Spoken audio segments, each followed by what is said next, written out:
Hello, Pokemon trainers! Professor Chime here, and oh man, today we got the big announcement.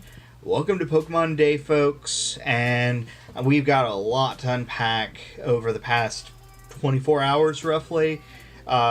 We had the Sword and Shield reveal. That was awesome. That was this morning. We had let's see, Detective Pikachu, the new trailer. We had so many bits and pieces, and we got Bulbasaur that came out today in very specific stores. Most stores made it like weeks from now, but I found this in Hot Topic, so awesome. Let's talk about Sword and Shield. So the entire game is, the region is going to be based in London. It's UK, more or less, and it takes different elements. Like, you can see, like, King's Cross Station. Big Bill, I guess, is the name of the big tower that you can see, and different things like that. But besides all of that, the new starters. Oh, I am in love with these new starters. They are great.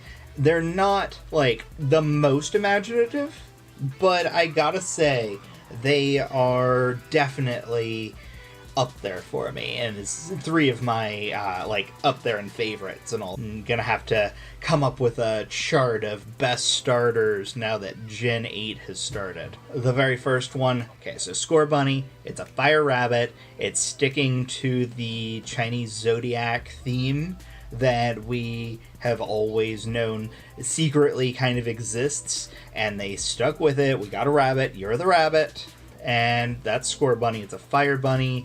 Some people are making some references to not only Bunnelby, but I guess Chimchar has some similar poses that kind of resemble it. I can see it, but it's cute, he's awesome, and he fits the theme of London. Alright, let's talk about Grookey. Okay, so Grookey is a monkey, and it's grass type. I'm starting to wonder, just based on some of the things that it showed, that maybe a later evolution might go like grass electric or something along those lines. And that would be very cool if so. But Grookey is cute, it's a cute little monkey, and I mean, it's nothing super original, but it kind of makes me think of Ape Escape, the old game Ape Escape, just the way that they made the mouth around it and all that. Nothing wrong with that. I would say that Grookey is still adorable in any case scenario. But that brings us to what might be my favorite, Sobble. Sobble is a little meek, like, super anxious looking lizard, and it's a water lizard, and it's a little chameleon. You can see it with its hands like this, very similar to a Kecleon. Kecleon has the similar little things like the chameleon pincers, basically, but you can see it kind of doing like this in video, and it looks like it's basically everyone with anxiety, where it's like, Sobble, I would definitely say is probably my favorite. I might go water. I'd love to see what the evolutions all look like. Final evolutions are what you're playing through a large chunk of the game with, so we might as well see what it comes out to be. So let's talk about the area. Galar is such a cool looking area. It's nothing super fancy, but if you notice that it's very vast. It comes upward. It's not like Alola where it's multiple islands, but you can tell that you're starting here and you're working your way up towards the final area up here, kind of thing. And that's fine by me. It's linear-ish, as most Pokemon games are. I know that people are hoping for an open world one, but we're not getting that anytime soon.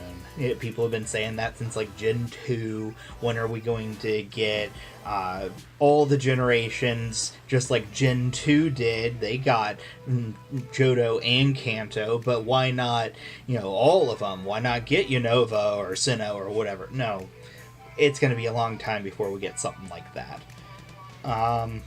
Though I would love a Breath of the Wild style just that open world, all the regions. That would be fantastic.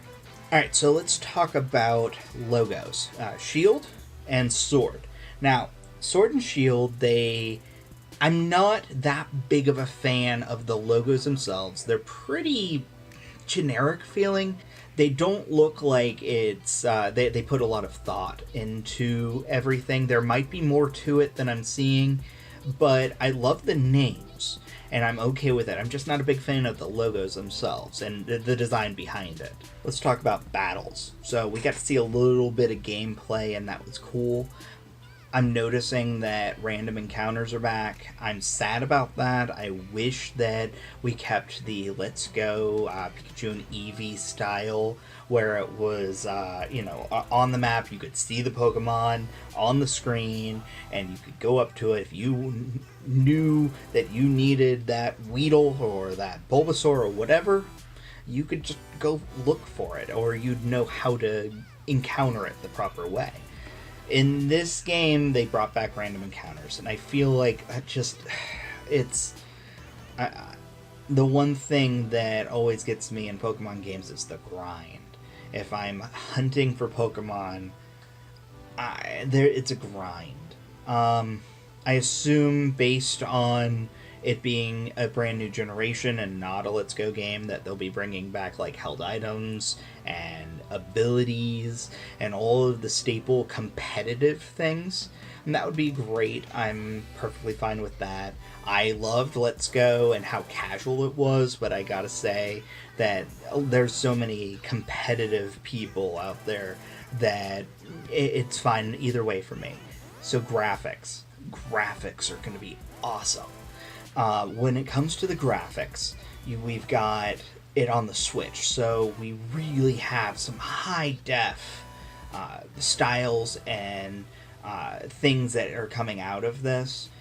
Someone did notice that the sprites for like the older generation Pokemon might be taken directly from the Ultra Sun, Ultra Moon, and Sun and Moon kind of sprites, but that might change later. This might just be something to get a trailer out the door as opposed to anything else. We still have several months down the road, so they might end up giving us higher quality out of different Pokemon. Let's talk speculation. I want to know what kinds of things might end up becoming Pokemon.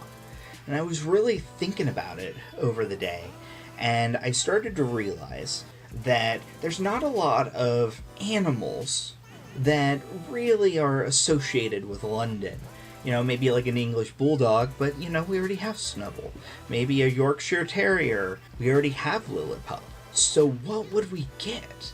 I'm thinking that we might end up getting more items and things that are associated with London. Similar to how we have, like, Comfey. You're not going to see a Comfey necessarily outside of Alola as an Alola-based Pokemon. It's a Lay. I mean, it makes sense. It's Hawaii. So what do you get out of the items or the things that are iconic in UK and London and different things like that? And my immediate thought is I feel like we're going to get some sort of Harry Potter reference kind of Pokemon, maybe an electric type that has a little thunderbolt on the side of its head. That would be cute. Or maybe some sort of trainer that maybe has a Hoot and a Stantler. If anyone knows Harry Potter, that makes a lot of sense. I'd love to see any Doctor Who references. I'd love to see Hitchhiker's Guide references, Terry Pratchett. There's a lot of good English literature. We'll probably end up seeing something Shakespearean or related to Shakespeare in some way. I did notice in the background there's a lot of like turning like wheels and cranks kind of thing. And it makes me think that it's like London steampunk style London. So maybe something more steampunky. I would love to see a steampunk Rotom, I gotta say. But I don't know. Maybe we end up seeing something different. We might end up getting some animals that are more associated with the entire Great Britain island, as opposed to just the UK.